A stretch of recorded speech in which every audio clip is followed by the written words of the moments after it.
Good morning. Welcome to the Unitarian Universalist Meetinghouse of Provincetown, where we affirm the inherent worth and dignity of every person and where we support each other on our spiritual search for truth and meaning. My name is Reverend Kate Wilkinson, and I am so glad that you have joined us this morning. Happy Women's Week.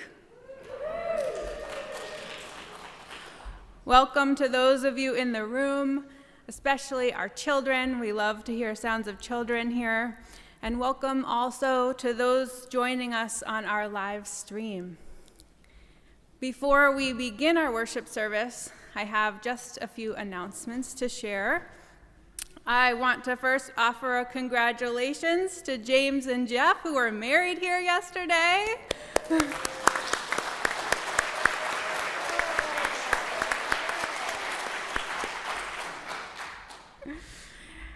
And this morning, I also want to give a special shout out to Michael Fernandez, who is watching from home.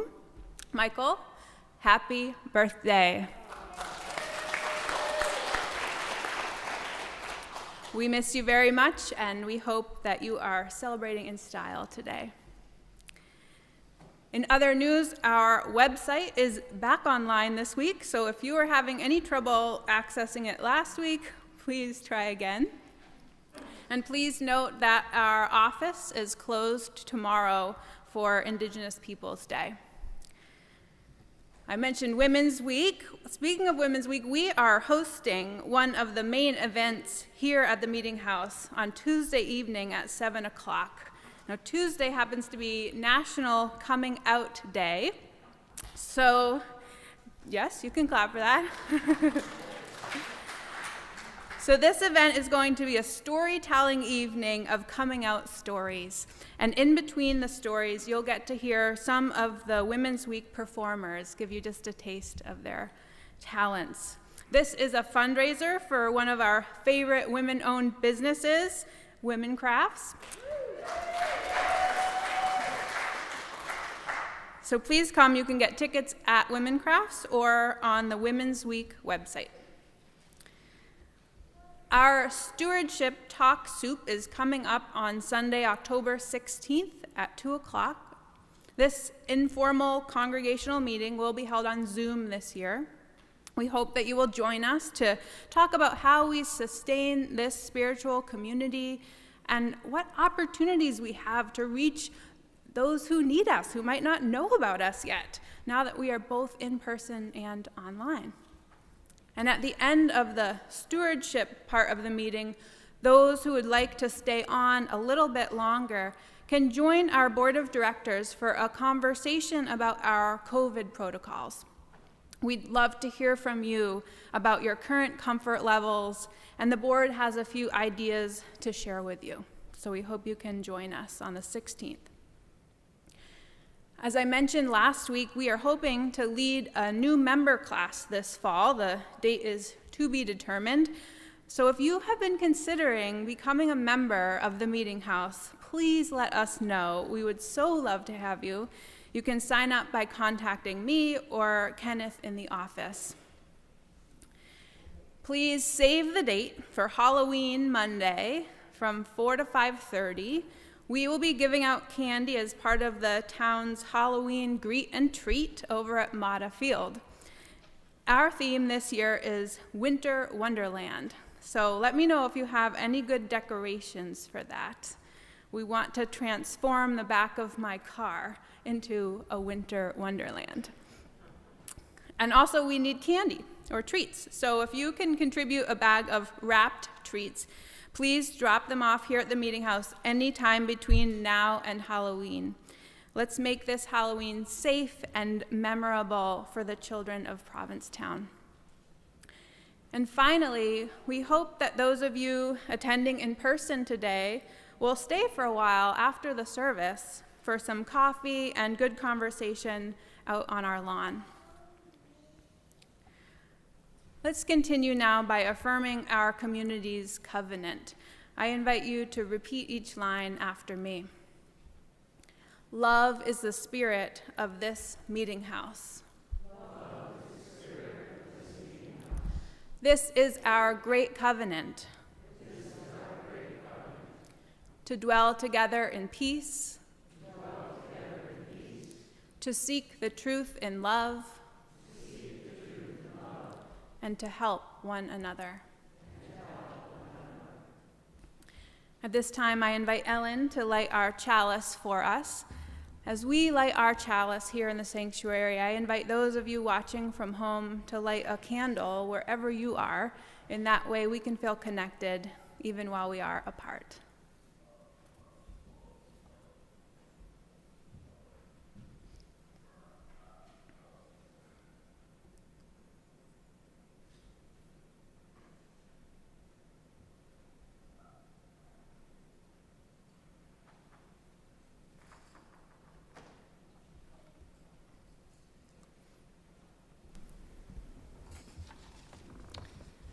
Chalice Lighting by Julia Corbett Haymeyer. In the face of hate, we answer to the call of love. In the face of exclusion, we answer to the call of inclusion. In the face of homophobia, we answer to the call of LGBTQ rights. In the face of racism, we answer to the call of justice for all races. In the face of misogyny, we answer to the call of women's rights. In the face of religious intolerance, we answer to the call of diversity. In the face of narrow nationalism, we answer the call of global community. In the face of bigotry, we answer to the call of open-mindedness. In the face of despair, we answer to the call of hope. As Unitarian Universalists, we answer the call of love, now more than ever.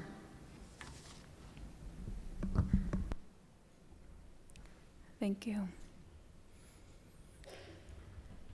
Please join me now in a spirit of meditation and prayer. If you have a joy or a sorrow on your heart this morning, you are welcome to light a silent candle during the prayer or at any time during the service at the table to the right of the pulpit. And there's a journal there to record your thoughts and prayers. Our prayer this morning is by Elizabeth Strong. We know the leaves are dying. We know that their blaze of beauty is a preparation for death. It's a time when we appreciate the effort of nature to rise above the ordinariness of life and death. It is a time when we visibly comprehend glory and wonder, and we worship with thanks. We feel now that the air is cold and crisp. We feel now a clearing from the skies of the heaviness of the hazes of summer. It is a time when we appreciate the crispness and sharpness of the realities of life and of death.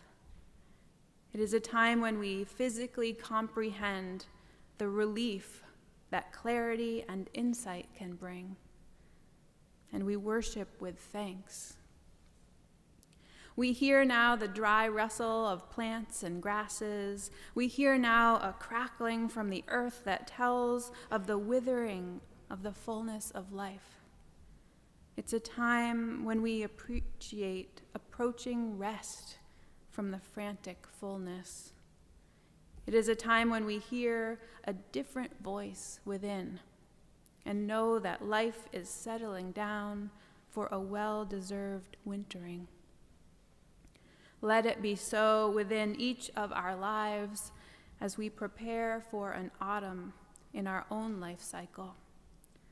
For we all need rest and respite if we are to understand and appreciate the rhythm of life in our soul that enables us to worship with thanks.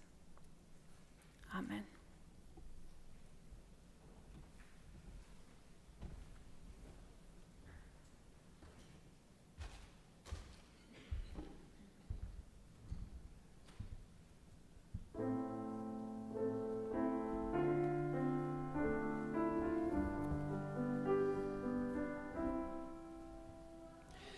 Spirit of life, come unto me.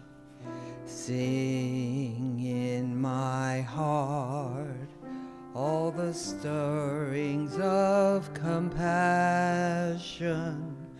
Blow in the wind, rise in the sea, move in the hand, giving life the shape of justice. Roots hold me close, wings set me free. Spirit of life, come to me, come to me. Fuente de amor, ven hacia mí y al corazón cántale tu compasión. Sopla al volar, sube en la mar, hasta moldear la justicia de la vida. Aréngame, libérame, fuente de amor, ven a mí, ven a mí.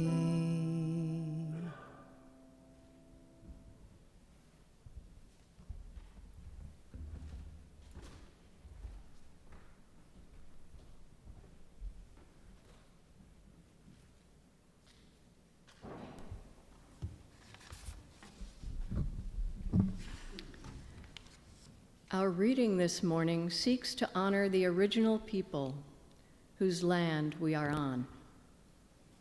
Let us recognize that our sense of ownership of this place is a complicated one, and be honest with ourselves and each other about our collective history. Let us call ourselves to a deeper sense of place and accountability. We do this with a land acknowledgement. The members and friends of the Unitarian Universalist Meetinghouse of Provincetown acknowledge that the sacred land where we gather and worship has been a site of human activity for over 12,000 years. This land is the territory of the Wampanoag, the people of the first light, who have stewarded this land for hundreds of generations. Today, Cape Cod is home to the Mashpee Wampanoag tribe, with 2,600 enrolled citizens. As Provincetown is the first landing place of the Pilgrims, we recognize the repeated violation of sovereignty and territory that have impacted the original inhabitants of this land for 400 years. We extend our respect to citizens of the Wampanoag Nation who live here today, and to their ancestors who have lived here for over 500 generations, and to all indigenous peoples. We also affirm that this acknowledgement is insufficient. It does not undo the harm that has been done and continues to be perpetrated now against indigenous people, their land, and water. We are grateful for the oceans surrounding us on three sides, for the ponds, dunes, beaches, and scrub pines that make up the landscape all around us. May we strive to be better stewards of the land ourselves.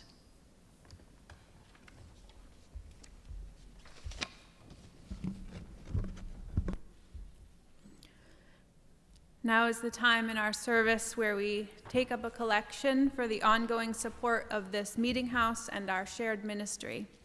As we enjoy a musical reflection, we welcome your donations here in the sanctuary or online through PayPal or Venmo. You can find that information on our website, uumh.org. On and off-site, your offerings will now be gratefully received.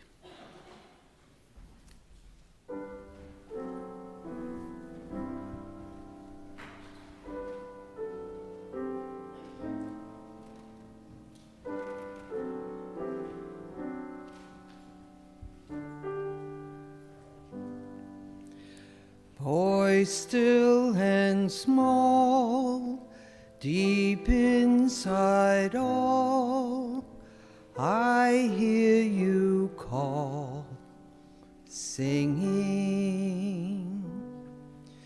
In storm and rain, sorrow and pain, still will remain, singing, calming my fears, quenching my tears, through all the years, singing.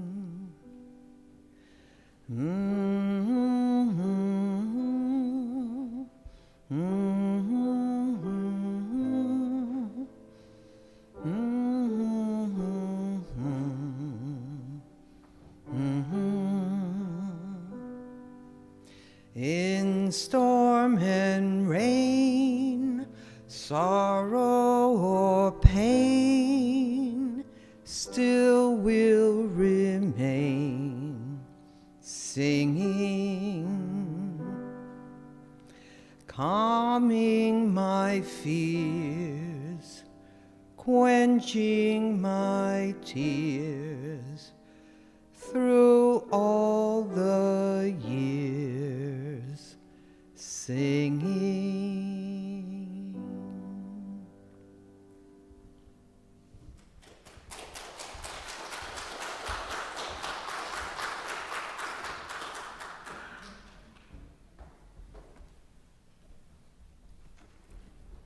Thank you, Pat.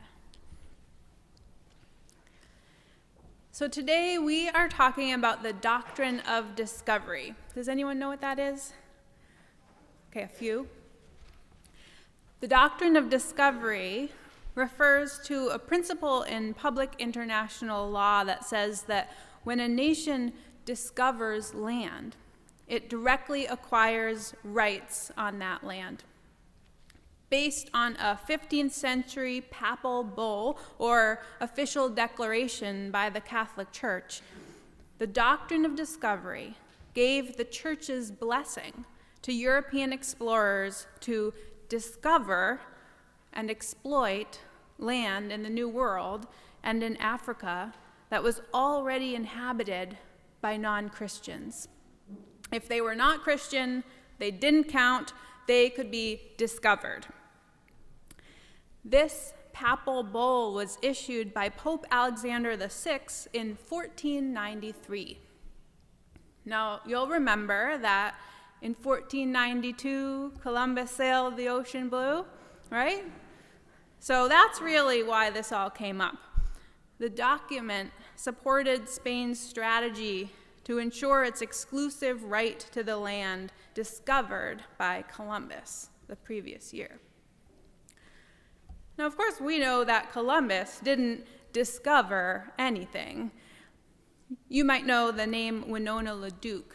She is a Native American activist, environmentalist, economist, and writer. In 1996 and 2000, she ran for vice president as the nominee of the United States Green Party on a ticket headed by Ralph Nader. An enrolled member of the Mississippi band Anishinaabe, LeDuc lives and works on the White Earth reservations. "We are quite confident that we did not get discovered," she said. "We were on to the fact that we were here." But in the eyes of the Pope, these lands were there for the taking. And so were the people. The doctrine of discovery justified the colonization, conversion, and enslavement of the people of the Americas and Africa. Now, 1493 may seem very long ago. So let's fast forward to 1823.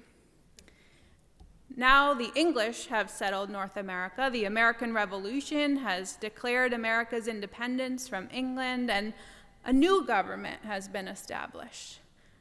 But the new laws are based on, guess what? The doctrine of discovery. The doctrine of discovery and its American offspring, manifest destiny, fueled Western expansion, the growth of capitalism, and the continued eradication of Native communities. All in the name of God, of course. Okay, so we're in 1823 now. There is a land dispute. Because back in 1773, a man named Thomas Johnson had purchased some land from the Piankashaw Native Americans. His descendants continued to live on the land and claim it as theirs. But another man, William McIntosh, had obtained a land patent to this same land from the United States government. So now the McIntosh and the Johnson families were asking the Supreme Court to decide who had a right to the land. The Supreme Court ruled that McIntosh had the legal right to it because the Piankashaw tribe did not have the right to sell their land in the first place. They ruled that the discovery rights of the European sovereigns had been transferred to the new United States, and therefore it was up to the United States government to control and sell and develop the land. This is part of their ruling. The United States then have unequivocally acceded to that great and broad rule by which its civilized inhabitants now hold this country. They hold and assert in themselves the title by which it was acquired. They maintain, as all others have maintained, that discovery gave an exclusive right to extinguish the Indian title of occupancy, either by purchase or conquest, and gave also a right to such a degree of sovereignty as the circumstances of the people would allow themselves to exercise. Now, Joseph Story was an associate justice of the Supreme Court at that time. And side note, 20 years later, he would become the president of the American Unitarian Association. But he didn't agree with the Supreme Court's ruling. He wrote, "In respect to desert and uninhabited lands, there does not seem to be any important objection to the right of discovery. But in respect to countries then inhabited by the natives, it's not easy to perceive how, in point of justice or humanity or general conformity to the law of nature, the right of discovery can successfully be vindicated." He was aghast that because they were seen as infidels, heathens, and savages, the Indians' sovereignty over their land was not honored. And the logic all dated back to the doctrine of discovery, he said. From this doctrine flowed many legal and cultural successors, including the colonization and settlement of native lands, government policies that encouraged violence and forced assimilation, and a long string of broken treaties and court decisions taking power and land and children away from Native Americans. When young people in this country open their history books, U.S. history most often begins with the explorers and then moves on to the colonists. The indigenous people come in when children learn about the first Thanksgiving. Maybe when they are older, they learn about the Trail of Tears. But none of us probably really grasp how long and far and deep that Trail of Tears really extends. We've been assimilated into the culture that says democracy and capitalism and technology are best. In her 2010 Ware lecture at the UU General Assembly, Winona LaDuke said, "And we are a society which is based on the idea of progress, and that somehow technology will save us, that America is smarter." All legacies of the doctrine of discovery. And how does it play out today? It means that oil pipelines are built through sacred lands. It means that down the road in Mashpee, a shopping plaza was more important than forest, and that waterfront homes were more important than Native people's fishing rights. It means that we don't like to, and don't always have to, think about the full history of the land we live on, except maybe a few times a year when we read a land acknowledgement at church. But it's more than that. It plays out in a million ways every day, even among those of us who consider ourselves woke racial justice allies.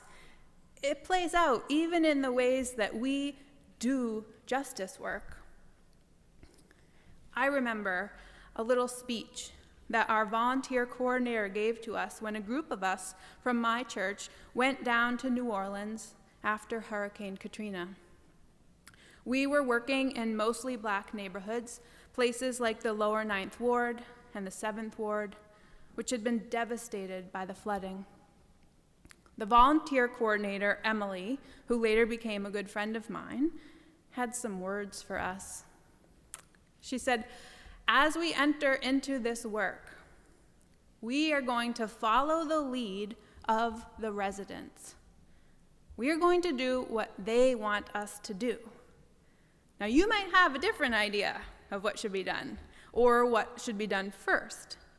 You might think that logically it makes more sense to fix the roof before painting the front door. But you know what?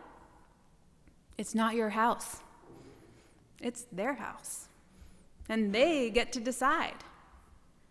Maybe coming in through a freshly painted door will be what gives them hope every day, what allows them to have pride in their home again, even though it is in shambles. Maybe it's the only thing all day long that will give them a sense of normalcy, coming in through that freshly painted door. So you might have your own ideas, but keep them to yourself. And you know what? It was hard. We all had ideas of what work should be done or what should be done first. And most of us were coming from backgrounds where we were kind of used to directing the projects in front of us. Waiting, listening, following someone else's lead, taking an hour to listen to their storm story before starting any work at all. It was honestly excruciating. We had to learn to honor the people who lived there, the people who were there before us. We had to learn their histories. And we learned that all of the doors had been spray painted during the house-to-house search just after the storm. An X marking the number of survivors, the number of bodies. Of course, they wanted to repaint the doors. Now, let me tell you another story that has echoes of the doctrine of discovery. I heard this story on the radio the other day as part of a podcast called The Sum of Us. It's Heather McGee's travel diary about the surprising cross-cultural connections that are rebuilding the American community. I highly recommend it. The Sum of Us. This story has stayed with me all week. In the small town of Minden, Nevada, a red siren perches atop a metal tower. It's a noticeable landmark, visible from all around. The town looks like one out of an old Western movie. In fact, it has acted as the set for one. It's a rural town, about a 45-minute drive from Reno, not far from South Lake Tahoe. And every night at 6 o'clock, that red siren sounds, sending a piercing noise echoing through the ranches and the towns of northern Nevada's Carson Valley, including Dresslerville, a community governed by the Washoe tribe of Nevada and California. Although they were at one time common, this siren is the only one of its kind left in this country, and it means different things to different people. The Minden siren started blaring in 1921 to enforce a tradition that Minden was a sundown town. Now, for those of you who aren't familiar with the history, sundown towns were all across the United States, and they gave legal force to the idea that the U.S. was for whites only. When the 6 o'clock siren sounded, people of color had a half an hour to get out of town, or else. In Minden, those that stayed and got caught, mostly Native Americans from neighboring Dresslerville who worked in Minden during the day, would get their hair cut off, they would get beaten up, and they would spend the night in jail. The country's first known sundown ordinance was passed in New Hampshire in 1714, targeting Native Americans and other people of color. And in 1921, the Minden siren became the audio version of a whites-only sign. With such a terrible history, one might rightly ask, why is this siren still in operation? Heather walked around Minden one Sunday morning asking people about it. I understand where it came from and what it signifies, said one white person, but I've always kind of enjoyed it. I'm on the town board and I don't want to shut it down. I was born and raised here, said another person. It's always been a positive thing for me. I like it because I know what time it is. We're not shutting it down. It's a tradition here. If you ask a member of the Washoe tribe, you get a different answer. To them, the sound of the siren is a constant reminder that they are being made to feel less than, that they don't belong. It's a reminder of the trauma their elders faced, that they are still facing. One Native elder, Andrea James Big Goose, said, "As a child, I always remember hearing that siren.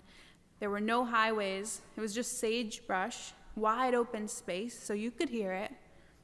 We were always told that you needed to make sure you weren't around any white people when that sounded. I've always known it." In the 1850s, Mormons, ranchers, miners searching for gold began to push the Washoe out of Nevada, driving them from the shores of Lake Tahoe and forcing them into colonies in the Carson River Valley. Minden was incorporated in 1905 and named after a town in northeast Germany. It was settled by German immigrants, and it was clear from the start that Native peoples weren't welcome there. The Sundown Ordinance wasn't repealed until 1974, and the siren still sounds. The persistence of this siren tells us a lot about our country right now, Heather says. Whose version of history matters? And who has the power and agency to tell their stories? Marty Meaden is a lifelong educator whose native grandparents left Nevada and went west to California to work as migrant farmers in the 1980s. Getting history right is important to Marty. He became a fourth grade teacher. He's won awards for the curriculum that he developed to teach the role of Indigenous people in California history. In 2019, he moved to the Minden area to take a job as the education director for the Washoe tribe. And he immediately started thinking about ways to teach people about the Washoe's missing history, especially the sundown siren. Marty is part of a beading circle with Native women. He has a collection of intricately beaded baseball caps, beautifully embroidered with colorful beads and traditional patterns. He's used his passion for crafting to get the word out about the siren. He makes beaded Stop the Siren hats, and he keeps a hand-drawn poster in the trunk of his car that says, "Turn it off." He never misses an opportunity to take out his sign at a protest or a parade. When he moved there 3 years ago, tribal members had already been working to silence the siren for years. But he's been able to bring some new energy to healing this century-old wound. Now, there was actually a brief moment in 2006 when, after decades of Washoe tribal advocacy, the town leaders finally shut off the siren. Well, some people say it broke. But that victory didn't last long. Almost immediately after the siren was silenced, white local residents complained about its absence, saying the siren was a Minden tradition. So 2 months later, it was turned back on. But city officials have rewritten the siren's history and purpose, saying that it now commemorates first responders and emergency workers. Who could argue with that, right? Enter Matt Niswander, a tall, broad-shouldered white guy. He's an electrician who climbs telephone poles for work and climbs rocks for fun. He lives in Santa Cruz, California, about a 4.5 drive west of Minden, but he likes to visit nearby Lake Tahoe. And his real passion is mountain biking. "I have 3 kids and I have a good job and all that, and I love my life," he said. But on February 23rd, 2020, everything changed for Matt.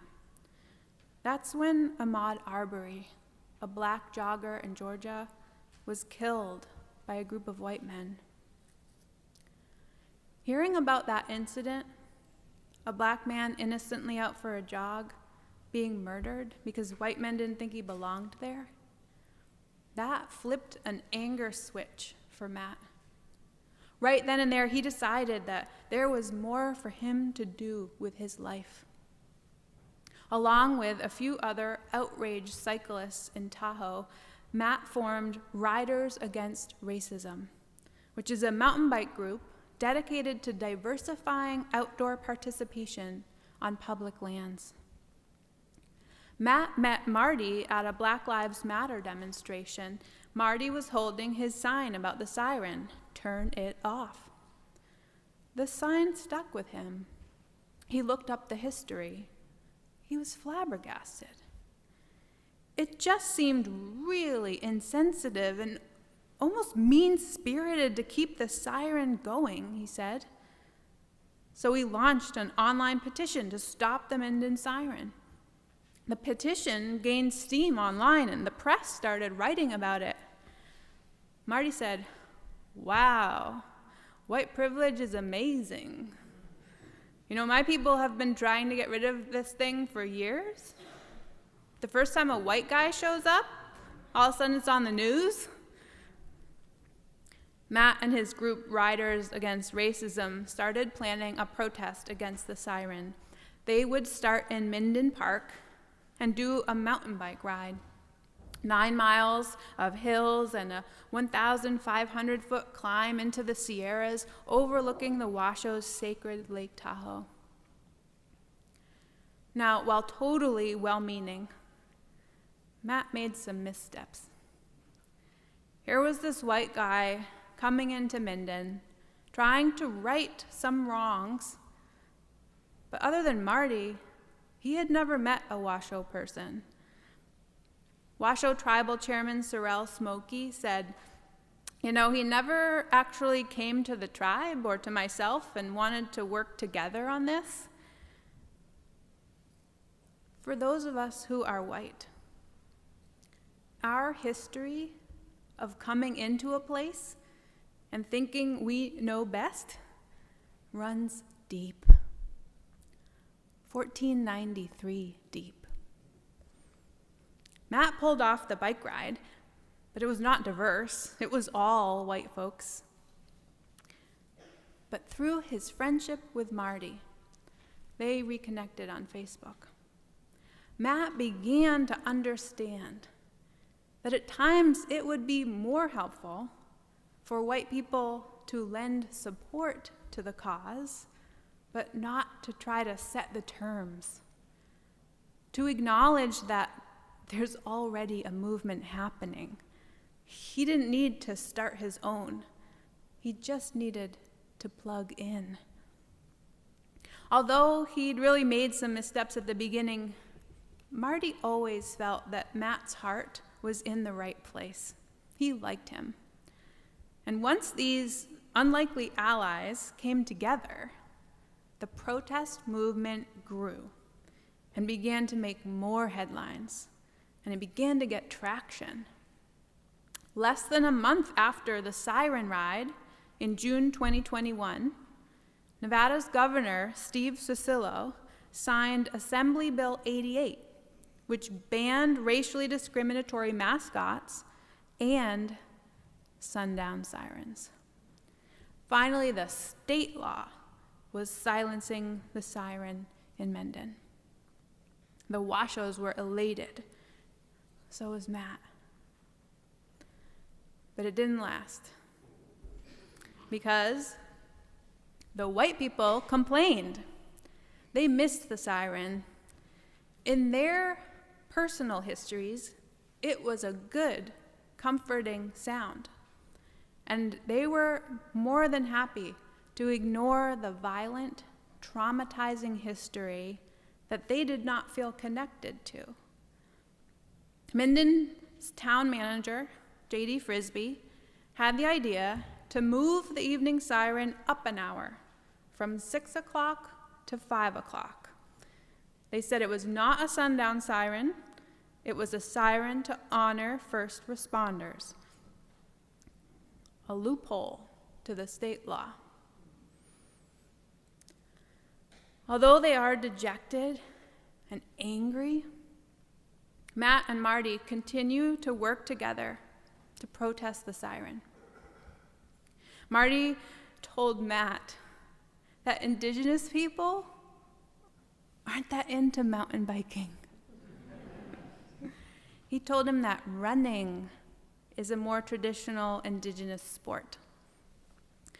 Matt found out about an 18-year-old Indigenous track star named Koo Stevens, who was organizing a remembrance run in honor of his great-grandfather, who, as a child, had escaped an Indian boarding school and run 50 miles home to his family. 3 times. Matt was a mountain biker with 50-year-old knees, but he participated in Cou's Remembrance Run. The run helped him to bring even more self-awareness to his own identity and to not take up all the space when he came into a room. He's learning to listen more. It set me on a path of more just making friends and building community, Matt says, and being less intellectual and angry. He's learned that distance running is important to many indigenous cultures. Mountain biking, not so much. After his life-changing experience with Cou's Remembrance Run, Matt trained for 6 months to be able to do another mountain run, this one against the siren, on Memorial Day 2022. Hey, this is not old history. Matt, Marty, and Coo came together in Minden to participate in Minden's first annual Siren Run, organized by Matt and Riders Against Racism. This time it wasn't just white folks on mountain bikes. It was a multicultural gathering of people, including people from tribes all over Nevada and California, even someone from Hawaii, all coming together to protest the siren's daily reminder of a painful past. It began with a smudging ceremony led by Cou's father. A lot of white people in Minden still support the siren. It still sounds every night at 5. But the more Matt and Marty and the Washoe people spread the word, one by one, some of them don't. We need to learn the real history, Heather McGee says at the end of her podcast about Minden. We need to get on the same page so that we can turn it. At the 2012 General Assembly, Unitarian Universalists voted on a responsive resolution repudiating the doctrine of discovery. It is contrary to Unitarian Universalist principles, they said. So we are on record as not supporting this 529-year-old doctrine.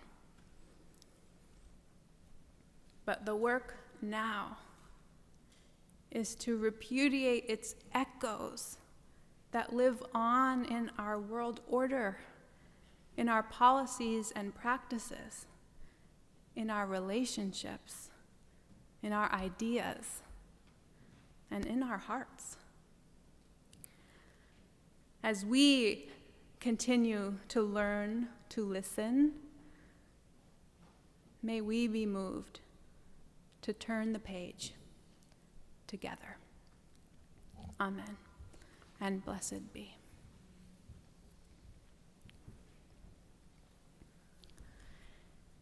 It has become our practice here to pose a question based on the theme of the service each week. It can be a topic of sharing out on the lawn today or with friends during the week. If you want to delve deeper into this conversation with us, we hope that you can join us on Tuesday at 5 at our Zoom coffee hour. Let us know if you need that link. Our question for this week is, where do you see echoes of the doctrine of discovery today? Where do you see echoes of the doctrine of discovery today? And I'll end with these closing words by Jude Geiger. Mother of grace, help us to find a sense of humility where we have privilege, and strength where we face oppression. In our struggles, may we learn compassion, and in our power, may we learn temperance and justice. Go in peace.